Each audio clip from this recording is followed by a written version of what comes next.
컵에 물이 반쯤 있는데 어떤 사람은 반이나 있다고 그러고 어떤 사람은 반밖에 없다고 그러죠. 그들 모두의 공통점이 있는데 그 뭔지 혹시 아시나요? 맞추는 사람은 상품권을 하나 주려고 하는데 아무도 못 맞출 것이 분명하기 때문에 답을 가르쳐 드립니다.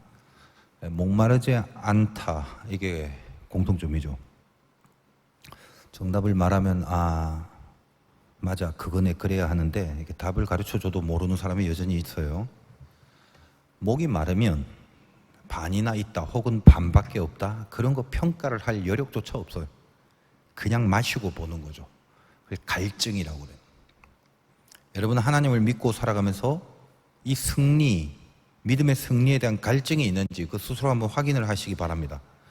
오늘 내용이 르비딤이라는 곳에서 이스라엘이 아말렉과 싸워 이기는 내용인데 유명하죠. 모세가 손을 들면 이기고 내리면 지고. 그래서 이 손을 든다는 게 기도니까 기도하는 게 얼마나 중요하냐, 이걸 깨닫게 하는 사건입니다. 웬만큼 교회 다니고 설교 좀 들어보신 분은 다 한 번씩 들어본 이야기지. 그래서 이제 여호와 니시라는 개념이 여기서 나오는 거예요. 이 15절 보니까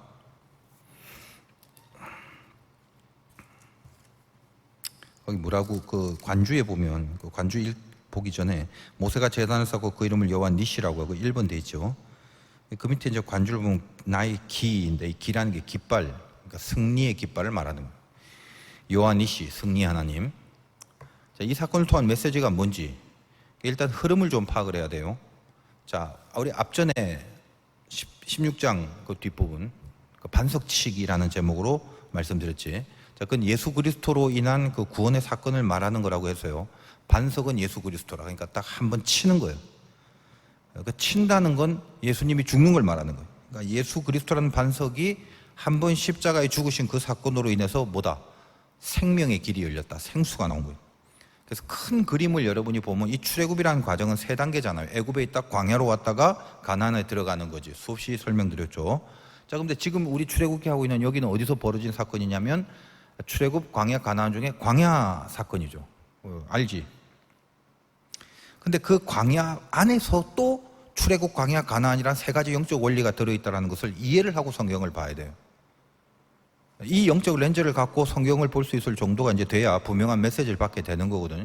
여러분이 이제 편하게 앉아서 혹은 뭐 또 집에서 지금 온라인 이런 걸 통해서 이런 이해나 해석을 쉽게 들을 수 있지만, 사실 이제 저는 개인적으로 여러분에게 이 하나님의 하시는 말씀을 전해야 된다는 그 사명감이 있잖아요. 그래서 이 말씀을 앞에 두고 이 산고에 몸부림을 치고 있다는 사실만 알아주길 바라요. 자, 르비딤이 어딘지, 뭐 지형이 어떤지, 뭐 그런 객관적 자료들, 뭐 기후가 어떤지 이런 거. 나도 이제 그런 거는 다른 자료들을 찾아서 조사하고 그래야 되지만 중요한 게 뭐예요? 그건 객관적 정보들인데 그런 게 중요한 게 아니라 그건 찾아보면 나오잖아. 이 본문의 밑바닥에 흐르고 있는 영적 원리들, 이걸 해석하는 영감을 하나님께로부터 받아야 되는 거지. 하나님이 저에게만 주시는 이해와 해석이 있잖아. 근데 가만 보면 그걸 받아내야 되는 몸부림이 있어야 되는데 왜 그걸 저에게만 주시나? 여러분을 위해서 내가 스피커가 돼야 되는 거잖아요. 그러니까 사실은 여러분을 위해서 메시지를 주시려고 저를 스피커로 사용하시는 거거든요. 그래서 제가 참 중요하기 때문에 대강 무슨 쉽게 뭐 다른 목사님들 설교나 뭐 책자 주석 뭐 이런 것들 보고 대강 편집해서 쉽게 빨리빨리 준비해서 전할 수가 없는 거예요. 인간적으로는 나도 그냥 막 그렇게 해버리고 싶은 마음이 들 때가 있어. 워낙 피곤할 때는. 근데 아직은 내가 그렇게는 못하겠어요. 종의 자존심이 있지. 하나님이 나에게만 주는 그 사명을 경홀히 여길 수는 없잖아요. 그리고 나는 이제 그런 게 싫어요. 그렇게 대강 하는 게. 어디서 그냥 뭐 갖다 베끼고 이런 건 더 싫어하고.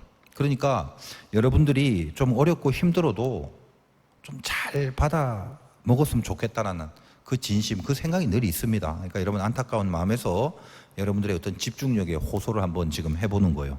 자, 그럼 이제 다시 정신 차리고 잘 따라와요. 반석치기 사건, 그거는 요 오늘 이전에 구원의 시작, 즉 출애굽이에요. 그리고 르비딤 전투, 오늘은 이거는 광야를 말해. 왜 그러나? 거기 싸움이 있잖아. 오늘도 싸움 하잖아. 광야가 뭐라고 그랬어요? 말씀이 고난과 함께 있는 곳. 그래서 현실은 고난인데 거기 말씀을 따라서 살아내는 훈련과 연단이 있는 곳이지. 그래서 광야는 늘 내적인 전투가 있는 곳이에요. 그래서 힘들어요.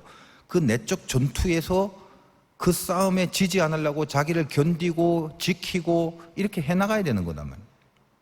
그래서 그리고 나서 이제 다음 시간 18장에 가면 모세가 이 르비딤 전투에서 이기고 나서 그러니까 크게 보면 뭐예요? 크게 보면 애굽, 출애굽, 광야, 가나안이니까 지금 광야를 하고 있는데 광야 안에서 또 출애굽, 광야, 가나안이 있다고 그랬지. 그래서 요 광야 안에서 출애굽이 뭐야? 반석치기. 그 다음에 광야가 오늘 르비딤. 그 다음에 다음 시간이 가나안이 나오겠지. 가나안이 뭐냐면 모세가 장인 이드로를 만나서 거기서 제사를 대 하나님 앞에. 여러분 그 제사 지내는 게 왜 가나안입니까? 그 애굽에서 바로에게 그 모세가 뭐라고 그랬어요? 기억이 나요? 왜 우리가 애굽을 벗어나야 된다? 우리 백성은 하나님의 백성이다. 그로 하나님께 우리는 제사 드리러 애굽을 나가서 제사를 드려야 된다. 그렇게 얘기를 하잖아. 그게 목표라는 거죠. 그 영적 원리가 가나안입니다. 하나님의 통치가 있는 곳. 그래서 르비딤이라는 영적인 광야의 싸움을 끝내고 그 다음에 이제 장인 이드로를 만나 제사를 드린 장면이 이제 다음번 18장에 나오게 되는 거예요. 그렇다면 이제 오늘 본문은 전체적으로 광야라는 이 필드 안에서 생긴 사건이지만 이 출애굽 자체가 거의 광야가 많으니까 그러나 그 안에 역시 광야의 원리를 시사하는 사건, 광야 중에 광야. 그래서 그 원리를 붙들 수 있는 메시지가 본문이라는 겁니다. 염두에 두고 묵상하길 바라요. 8절 보면 이렇게 시작하죠. 그때 아말렉이 와서 이스라엘과 르비딤에서 싸우니라. 그때에 이게 중요합니다. 그때가 언제야? 앞에 반석치기 사건이 있고 나서 그때를 말하는 거죠. 무슨 말이에요? 방금 제가 해석해드린 여러 가지 종황들을 다 유추해 보면 그때는 언제다? 예수 믿고 난 그때에 그 말이에요. 십자가 사건으로 우리가 구원을 받았어. 그러면 구원을 받았다면 믿음이 생겼다는 말인데 물론 이제 믿음의 정도의 차이는 다 다르니까 그냥 여러분 좀 어설퍼도 믿음이 일단 생겼다고 보고 또 맞아요 그게. 그래서 반석치기 사건에는 믿음이 생기게 하는 거예요. 예수님의 죽으심으로 우리가 믿음이 생겼거든. 우리가 믿음을 만들어내는 게 아니란 말이지. 자, 우리 반석치기 사건은 무슨 시험이 있다고 그랬어요? 기억 안 나겠지? 하나님이 계시나 안 계시나 그 시험이랬잖아요. 앞에 다 나와 있어요. 하나님이 계신다는 걸 믿게 된 거야. 반석을 치니까 물이 나왔잖아. 있네 이렇게 된 거죠. 이 기본적인 믿음, 예수 그리스도를 반석을 치심으로 우리에게 믿음을 주신 거다 이 말이에요. 하나님이 계시나 안 계시나 하고 있다가 계시네 이렇게 된 거죠. 지금 이 배후에 흐르는 영적 원리와 색깔이 그런 거다라는 거예요. 자, 그럼 이제 다 됐나? 믿음이 들어왔다, 다 됐나? 그게 아니란 말이지. 그래서 신학적으로는 무슨 칭의, 그 다음에 성화, 영화 이런 개념들이 있지만 그건 지금 오늘 설명하지 않을 거고 중요한 게 뭐냐? 여러분이 그럼 구원을 받은 하나님의 자녀라면 어떤 증상이 있어야 되는가? 그걸 말하는 거예요. 반석 치기를 통과했다면 어떤 자세가 있어야 되나? 어떤 증세로 여러분이 반석을 친 이후의 삶인가를 보라는 거예요. 아까 처음에 제가 퀴즈 냈죠. 여러분이 어떤 증상이 있어야 돼? 갈증이 있어야 돼. 갈증이 뭐예요? 목이 마른데 물이 없어요. 다른 말로 말씀이 있는데 현실이 힘든 거예요. 그래서 갈증이 결국은 갈등을 일으키게 되는 거. 그게 우리 믿음의 현실이란 말이에요. 갈등이 뭐야? 내 안에 또 다른 내가 있음을 느끼는 거 그거죠. 내 안에 또 다른 내가 있어서 충돌을 일으키더란 말이에요. 여러분 바울도 고백하죠. 내 안에 두 가지 법이 있다. 여러분이 하나님을 믿고 살면서 잘 믿고 싶은 내가 있고 여러분이 진짜 은혜를 받고 하나님 자녀가 되면 두 가지가 있다 이 말이지. 잘 믿고 싶은 내가 있고 잘 안 믿겨지는 내가 있고 요거 조금 심하게 말하면 잘 믿고 싶지 않은 내가 또 있단 말이에요. 두 가지가. 바울도 있는데 여러분이 없겠어? 그래서 그게 나쁜 거야? 아니란 말이에요. 일단 두 개를 느껴야 싸움이라는 게 시작되지. 싸움이 혼자 하나? 둘이 있어야지. 내가 예수 믿고 나타난 증상, 증거 뭐야 그게? 저는 개인적으로 저도 마찬가지. 내가 예수 믿기 전에는 늘 나는 하나였어요. 일관된 자아, 충돌 없는 자아뿐이었어요. 근데 예수를 믿으니까 또 하나의 법이 들어온 거야. 그 생명의 성령의 법이 들어온 거지. 갑자기 예수를 믿고 나니까 너 그래서 안 돼라고 지적질이 들어오면 그러면서 이렇게 뭔가 브레이크가 탁탁 걸려요. 하려고 했던 거를 갑자기 브레이크를 꽉 밟게 돼. 안 돼! 이렇게. 이렇게 이제 브레이크 성능이 좀 딸리면 조금 밀려서 멈추기도 해요. 바로바로 멈춰야 되는데. 하여간, 이거는 갑자기 생겨진, 예수 믿고 나서 생겨진, 예전엔 없었던 갈등이지.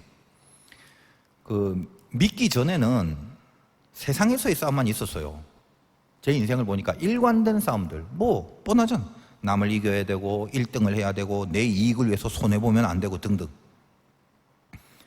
그런데 믿고 나니까 이제까지는 일관되게 있었던 그 나라는 자아가 예수를 믿고 나니까 실제로 내 안에서 이겨야 될 또 다른 대상이었다라는 걸 그걸 알게 된 거예요. 믿기 전에는 내 자아는 하나밖에 없었어. 일관된 그 자아. 믿고 나니까 그 일관된 자아가 내가 싸워야 될 또 다른 자아라는 걸 알게 된 거지. 여러분이 진짜 하나님을 믿었다면 이 증상들이 있다 이 말이에요. 없는데요? 그러면 할 수 없고. 여러분이 속에서 내 속에서 싸워야 될 대상을 못 느낀다면 여러분의 구원을 다시 한번 확인해 봐야 돼. 물론 이제 실력이 없다 보니까 싸움을 느끼면서도 이 싸움에 패배할 수는 있어요. 근데 패배하는 건 두 번째 문제. 일단 내 안에서 싸울 대상이 생기고 그 싸움 때문에 갈등이 일어나야 된다네. 갈등. 이겨야 되는데 이거. 그게 뭐다? 오늘 르비딤이 바로 그 싸움이란 말이에요. 지금 이스라엘은 400년 만에 처음으로 민족적 싸움을 하는 거야. 애굽에서 종살이 400년 이상 종살이 할 때 그 뭐 싸움이 필요 없죠. 거기 뭘 싸울 일이 있어. 거기는 바로가 시키는 일만 하면 먹을 거 입을 거 다 나오는데 뭔 싸움이 필요해? 근데 애굽에서 나오니까 이제 그들의 통치의 주체가 바뀌는 거지. 바로가 통치하는 게 아니라 하나님이 그들을 새롭게 통치하는 거예요. 그러니까 이제껏 하나님의 통치를 받고 수백 년을 살아왔는데 갑자기 새로운 명령과 새로운 통치를 받아야 하는데 예전에 바로에게 통치받은 그 근성, 그 습성, 어떻게 금방 이게 사라질 수 있겠냐 이 말이에요. 우리가 이제껏 봐왔듯이 이스라엘의 원망이 늘 모여서 뭐 먹을 거 없다 뭐 어쩌고 저쩌고 하지만 사실은 배후가 다 뭐죠? 애굽을 그리워하는 거였지. 애굽으로 가려고 하는. 그래서 하나님이 거기에 대해서 벌을 내리신 거잖아. 애굽에 대한 애굽 회기로의 죄성. 그러니까 오늘 사건이 그걸 말하는 거죠. 그때에라고 시작하죠. 무슨 때에? 통치권이 바뀐 때에. 그때의 싸움이 시작되더라. 반석치기. 예수 믿고 구원을 받고 믿음을 갖고 시작한 그때부터 진짜 내적 싸움이 시작되더라. 그 말이죠. 아말렉이 와서 싸우게 된단 말이야. 싸워야 될 적들이 이제 출현하는 거야. 아말렉이 예전에도 있었겠지. 근데 그것이 대적이 돼서 갑자기 나한테 들어오는 거지. 아까 뭐랬지? 원래 내 일관된 자아가 갑자기 대적이 돼서 내 안에 들어오게 되는 거예요. 내 안에 원래 있었는데 이게 대적이 돼서 출현을 하는 거다 이 말이에요. 그 증상이 여러분에게 있어야 돼. 평생 교회 다니면서 그 증상 하나도 없이 교회 다니다 죽는 사람 쎄 뺐어요. 그래서 하는 말이에요.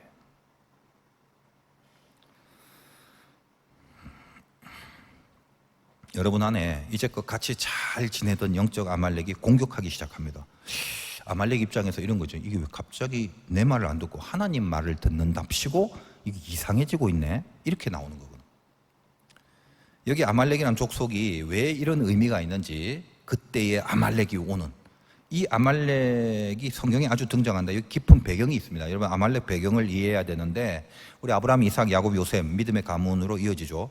마태복음 1장에 보면 족보가 나옵니다. 알죠?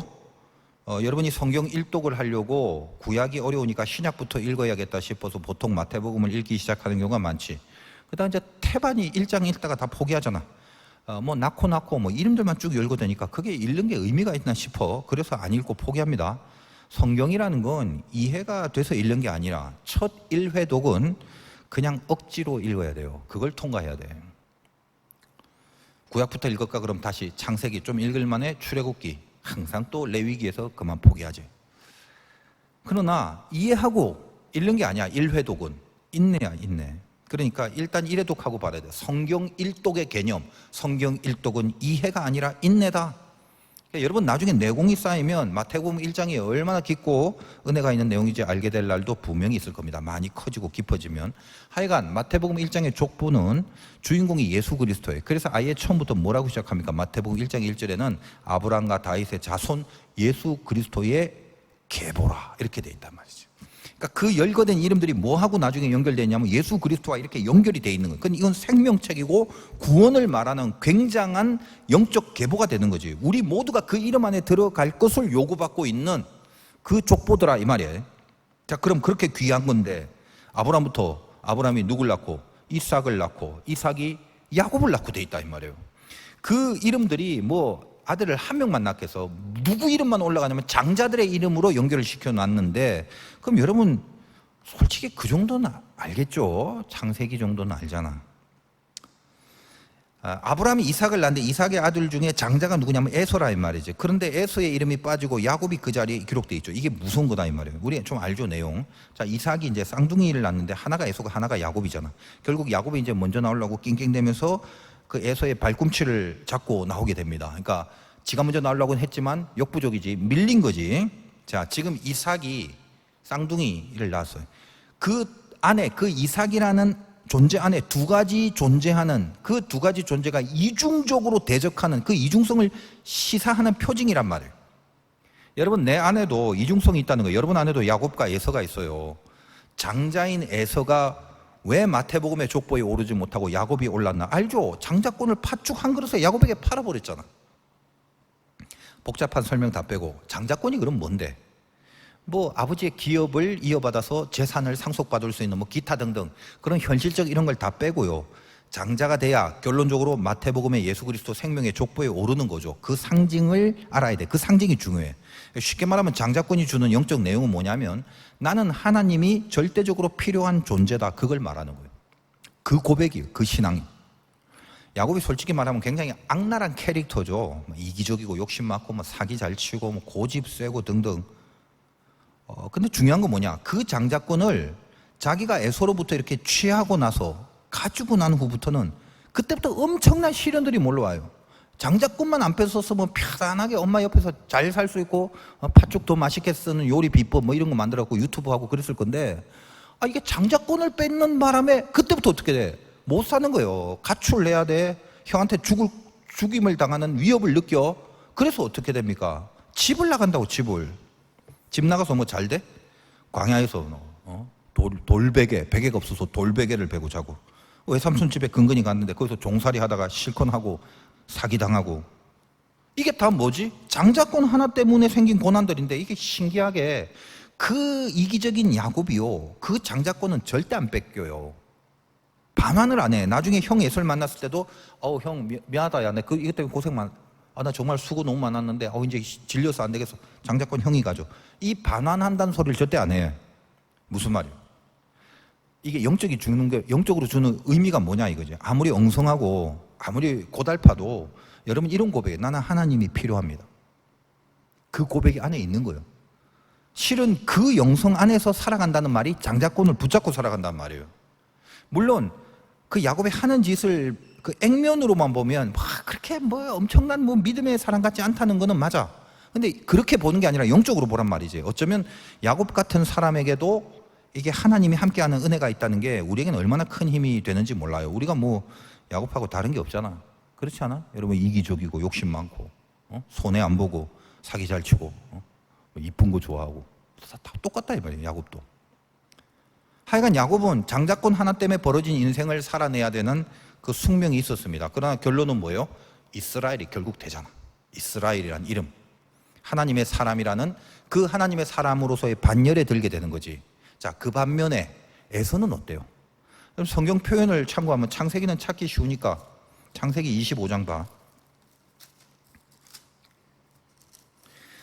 창세기 25장 31절 정도에 보니까, 자, 야곱과 이 에서 사이에 팥죽 갖고 지금 장자권 빼앗기는 장면인데 31절, 야곱이 이르되 형의 장자의 명분은 오늘 내게 팔라. 딱 이러죠. 에서가 이르되 내가 죽게 되었으니 이 장자의 명분이 내게 무엇이 유익하려. 이게 뭐가 죽게 됐단 말이에요? 배고파 죽게 됐단 말이에요. 이게 여러분이 흔히 쓰는 배고파 죽겠네 그것 때문에 뭐다? 이 장자의 명분이 내게 뭔 유익이 있냐, 이렇게 지금 나가는 거죠. 먹고 사는 게 중요하지 장자권이 뭔 소용이냐. 그래서 야곱이 이르되 오늘 내게 맹세하라. 에서가 맹세하고 장자의 명분을 야곱에게 판지라. 야곱이 떡과 팥죽을 에서에게 주매 에서가 먹고 마시고 일어나 갔으니 에서가 장자의 명분을 가볍게 여김이었더라. 이렇게 되는 거예요. 영적 의미가 뭐예요? 먹고 사는데 예수가 뭐 필요해? 에서는 그 스탠스에 팥죽 하나가 더 중요한 거지. 그래서 그 30절을 보면 방금 읽은 거기 그 30절, 야곱에게 이르되 내가 피곤하니 그 붉은 것을 내게 먹게 하라 한지라. 그러므로 에서의 별명은 에돔이더라. 이렇게 됩니다. 에서의 별명이 여기서 나옵니다. 에돔이 붉다라는 뜻이에요. 왜 붉을까? 이 팥죽이 붉잖아. 그래서 여러분 성경 읽다가 에돔 나오면 이게 에서예요. 에서의 별명 붉은색이라 이 말이야. 팥죽 생각해야 되고. 근데 성경에 등장하는 이제 그 에돔이란 말이 나오는 부분을 쭉 다 찾아서 보면 거의 다 하나님의 상당한 저주가 나오고 있어요. 에돔에 대해서. 다시 말하여 에서에 대한 저주야. 대표적으로 수없이 많은데 하나님이 이런 에돔을 어떻게 진단하시는지 여러분이 그래도 성경을 제일 잘 찾을 만한 게 구약의 제일 끝 말라기 찾기 쉽지. 거기만 다시 한번 봅시다.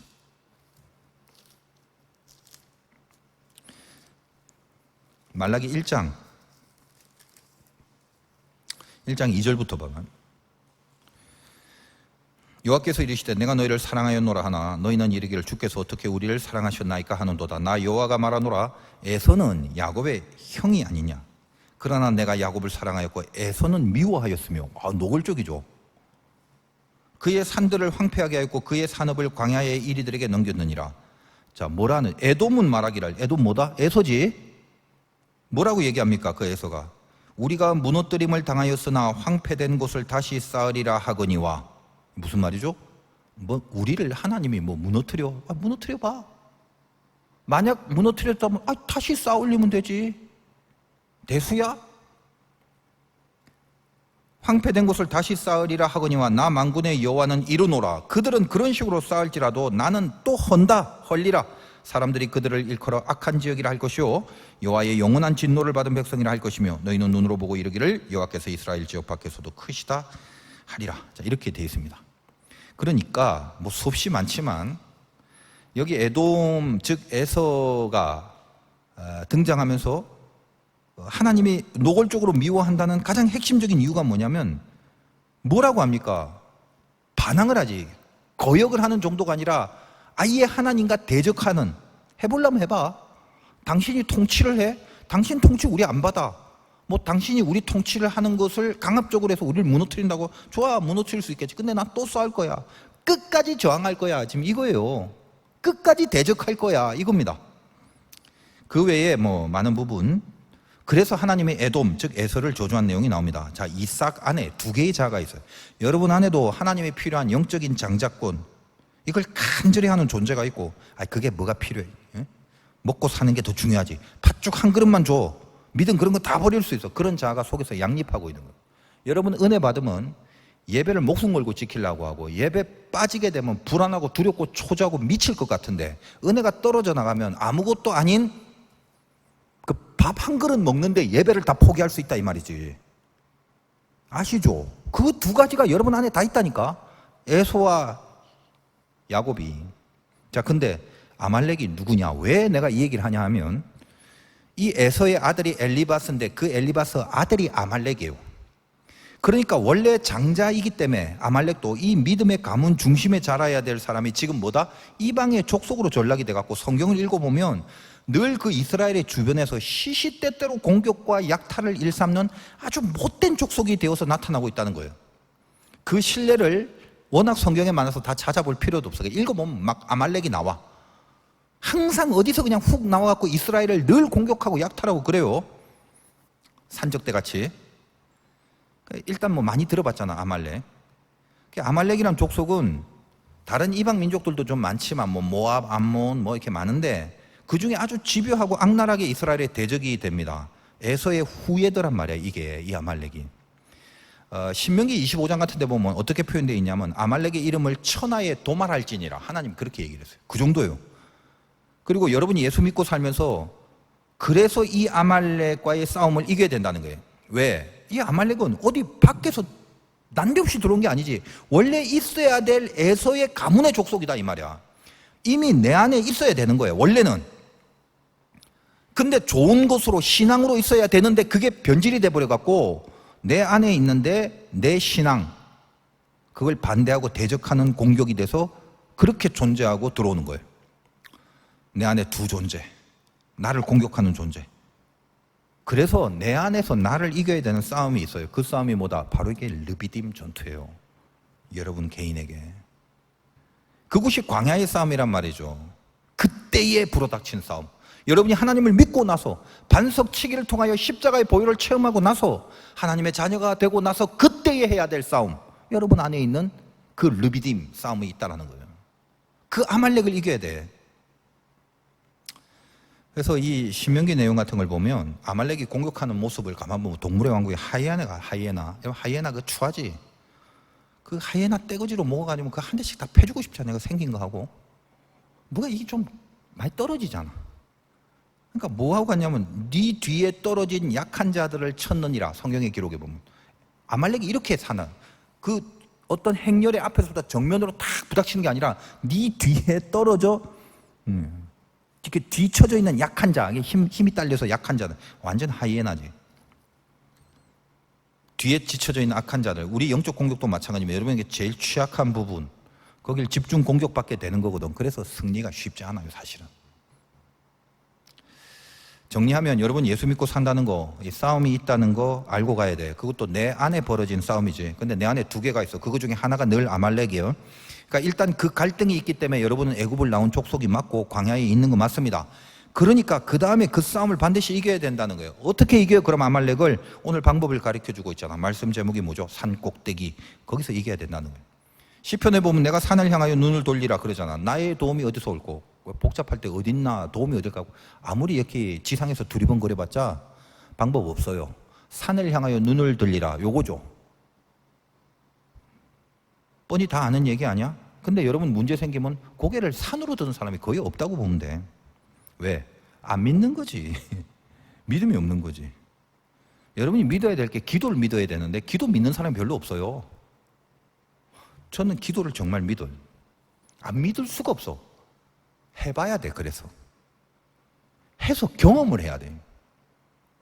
그런데 이거는 말로만 뭐 기도해라 뭐 성부가 산꼭대기에 있다 뭐 그렇게 그 입바른 소리만 해봤자 아무 의미가 없어. 여러분이 승리를 기도 속에 맛봐야 돼. 그럼 누가 뭐라 안 해도 알고 간다면 그 길을.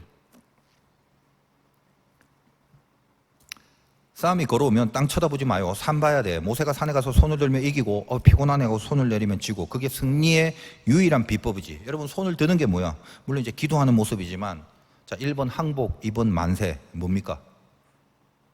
항복이지. 항복. 너 만세라고 하는 사람 있어? 손을 든다는 게 그거예요. 하나님 앞에 내 자아를 내려놓고 하나님 앞에서 인생을 항복한다는 거예요. 그게 기도입니다. 여러분 종이를 손 들고 있지 못하니까 아론과 훌이 양옆에서 도와주지. 이런 건 뭐나? 중보 기도라고요. 여러분이 신앙생활하면서 자기를 위해서 기도해 주는 사람 없다면 이게 참 힘들어져요.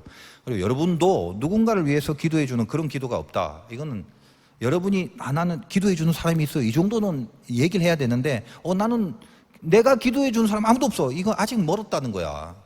그걸 알아야 해요. 여러분 젊은이 예배 끝나고 집화 모임 하는데 뭐해 집화 모임 할 때? 일주일 동안 뭐 어디 다녀왔나 맛집 소개하고 그러냐 혹시?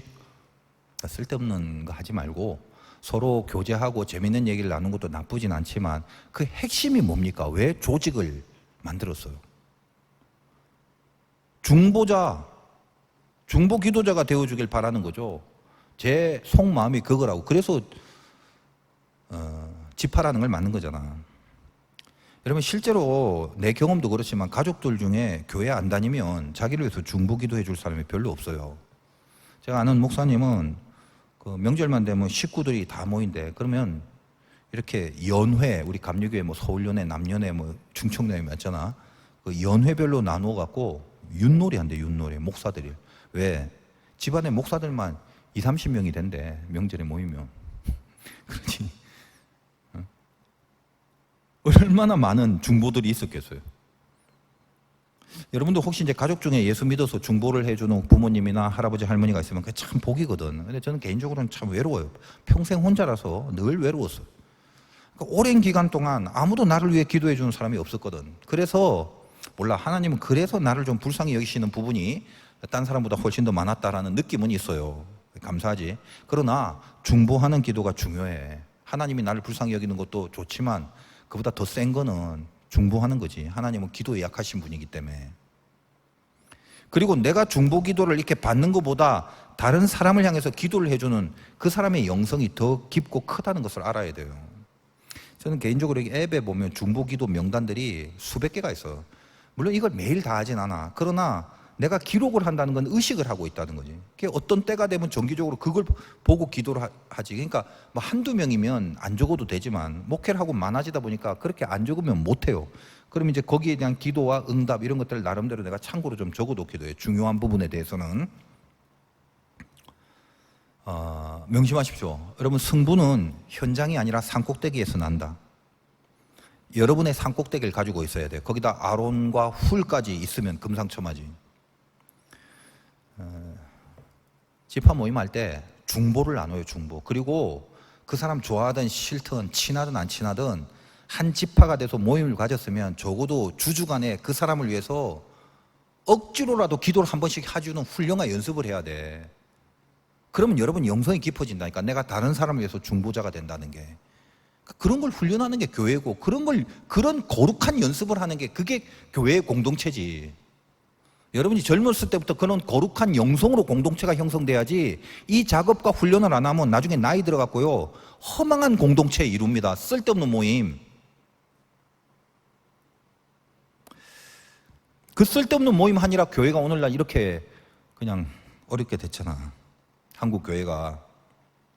하여간 싸움은 산꼭대기에서 결정 난다. 그래서 여러분, 이게 여호수아서를 보면 그 여호수아가 이 싸움에서 차세대의 리더로 가장 중요한 교훈을 터득합니다. 뭘 터득해? 싸움은 산꼭대기다. 이거. 그래서 이제 여호수아서를 보면 모든 싸움을 할 때 가만히 읽어보면 늘 여호수아가 단창을 높이 들고 싸움을 시작합니다. 긴 창도 아니고 단창, 짧은 창을 왜 들어? 그 싸우려고 하는 게 아니라 기도하는 거죠. 자기의 산꼭대기를 가지고 있는 거지, 영적으로. 싸움을 앞두고 그것부터 하는 거예요. 산꼭대기 점령. 기도가 승부처라는 것을 분명히 알게 되는 사건이 오늘 르비딤입니다. 여호수아가 그걸 알게 된 거예요. 광야라는 게 바로 그 훈련을 해야 되는 거죠. 기도가 뭐라고? 손 드는 거예요. 하나님 도와주세요. 항복. 그게 기도야. 내가 할 수 없다는 사실에 항복을 해야 돼요. 여러분, 항복한다는 게 뭐예요? 처분을 맡긴다는 말이지. 근데 여러분, 기도는 다 하는데 기도가 진짜 기도가 되려면 항복이 돼야 되는데 항복 죽어도 안 하지. 아니, 항복이 뭐예요? 여러분이 여러분의 기도가 왜 항복의 기도가 아닌지, 왜 항복을 안 하고 사는지 알아요? 이 문제를 하나님 처분에 맡기기가 싫은 거야. 내가 하고 싶은 대로 이루어져야 직성이 풀리고 안심이 되고 즐거워할 건데, 그러니까 기도를 해도 하나님, 내가 원하는 대로 해주는 것만이 그게 내가 좋아하는 기도고, 그래야 그 기도가 나에게 의미가 있는 거예요. 요따구로 가는 거지. 근데 항복이라는 건 뭐예요? 이 문제가 내 뜻대로 안 풀리고, 아니 내가 가장 싫어하는 방법으로 풀리게 될지라도 그 모든 것에 대하여 하나님에게 처분을 맡겨버리는 마음이 드는 거예요. 이게 기도예요. 여러분, 연습을 해야 돼. 기도가 항복이 아니라 기복이 돼버리면 그때부터는 기도가 아닌 거예요. 그래서 늘 우리 젊은 예배는 말씀 붙잡고 다시 기도하고. 왜 말씀을 붙잡고 기도해? 내 욕심으로 기도를 안 하려고. 말씀 속에 진리에 붙잡혀 그 말씀대로 하는 기도가 돼야 항복으로 가게 돼 있거든. 하나님의 뜻이 사는 거지. 그런 기도가 있을 때 드디어 영광이 선포되잖아요. 가장 중요한 영광이 뭐냐? 뭐 이기고 지고가 아니라 이게 자기 변화. 여러분, 르비딤 사건 속에 사실 가장 중요한 것은 여호수아의 변화죠. 여호수아는 이 사건을 분명히 자기 변화의 기회로 삼습니다. 저도 이제 목회를 하지만 많은 목사님들이 가만 보면 참 열심히 살아요. 뭘 그렇게 잘하려고 참 애를 많이 쓰고 삽니다. 그걸 열심이라고 믿고 충성이라고 믿고 하여간 열심히 살아. 근데 분명히 알고 있어야 돼. 목회는 일을 하는 게 아니야. 열심이라는 가치 하나로 일을 하려면 어디 뭐 공장을 다녀야 될 거 아니야? 일을 하려고 하다가 결국은 자기 욕심에 갇혀갖고 다들 나중에 끝이 안 좋고 패망하는 경우가 거의 태반입니다. 열심히 일한 사람이 일수록 그럽디다. 내가 보니까. 제가 이제 목사로서 하는 말이지만, 목사가 돼서 목회를 한다는 건 일을 하는 게 아니라 변화되는 거예요. 내가 변화되는 거. 목사도 두 부류가 있더라고. 뭘 할까? 그걸 집중하는 목사가 있고, 뭘 죽일까? 그걸 집중하는 목사가 있어. 내 안에 뭘 죽일까? 여러분, 목회뿐만 아니라 여러분이 앞으로 주님의 사람으로 세상을 살아갈 때 제일 중요한 게 뭐냐? 업적을 이루는 게 아닙니다. 내가 만들어지는 훈련을 하는 거예요. 그래서 만들어지고 변화돼야 되는 게 중요해. 치밀어 오르는 분노를 이게 눌러야 되는 연습. 막 답답해 죽겠는데 그걸 견뎌가는 훈련과 연습.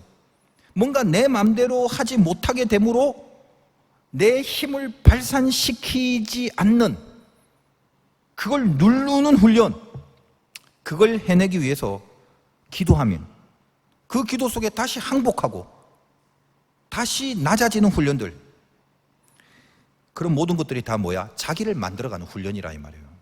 하나님을 앞서 보내기 위해서 그걸 잘 해내야 하는 것이, 그게 목회, 저는 그렇게 믿어요. 그게 신앙의 삶이고 그게 신자의 인생이라는 걸 알아야 하는 거지. 여러분, 목회를 하다 보면 그래요. 나 정도 내공이 되면 내가 얼마나 참는가를 남이 모르게 참고 있는 거야. 내가 얼마나 참는가를 남이 알면 그건 하수야. 내가 얼마나 참는가 자체도 중요하지만 그걸 남이 알게끔 티를 내면서 참으면 하수지. 내공이 깊어지면 내가 얼마나 참는가를 아무도 몰라요. 하나님 사이에서 만들어지고 손을 들고 항복하는 훈련이 돼 있으면 그분으로 인하여 주는 평강, 그분으로 인하여 주는 안심, 하나님 때문에 갖고 있는 든든함, 이걸로 나를 지켜나가는 거예요. 그리고 모든 것 앞에 내가 죽고 낮아지고 겸손해지는 거예요. 여러분의 산에 손을 들어야 돼요. 여러분은 산, 기도를 해야 되고 그 기도가 반드시 항복이 되어야 됩니다. 그리고 나서 하나님이 쌓아주신 역사를 만나게 되는 거다 이거지. 이걸 아는 사람은 계속 신나서 할 거고, 그걸 알게 된 것은 경험에 의한 것일 것이니까 분명히 그런 역사와 기억과 영적 추억이 있었겠지. 그러면 인생의 잔잔한 간증들이 아름답게 지속될 겁니다. 그러나 이걸 모르는 것, 즉 하나님이 쌓아주신 역사가 기도 속에 나타난다는 걸 모르는 사람은 경험이 없는 사람이고, 그런 사람은 아마 끝까지 자기가 싸우려고 할 거거든. 결국 패망하죠. 그러면 여러분, 어렵고 힘든 세상입니다만 제발 좀 세상 사람들과 다른 자기의 해법을 좀 가져. 믿음의 해법을. 왜 이렇게 똑같이 세상 사람들이 하는 기준에 똑같이 걸쳐놓고 나는 하나님 쟤들보단 더 세고 빠르게 해주세요 정도만 여러분의 기도의 제목이지, 패턴 자체를 바꿔서 이 싸움이 저 산꼭대기에 있다라는 걸 생각으로 그렇게 세상과 그렇게 인생을 펼칠 만한 왜 그런 믿음이 없냐 이거죠. 산꼭대기 기억하세요. 여러분 기도가, 오늘 하는 기도가 산꼭대기 기도가 되시기를 주님의 이름으로 축원드립니다.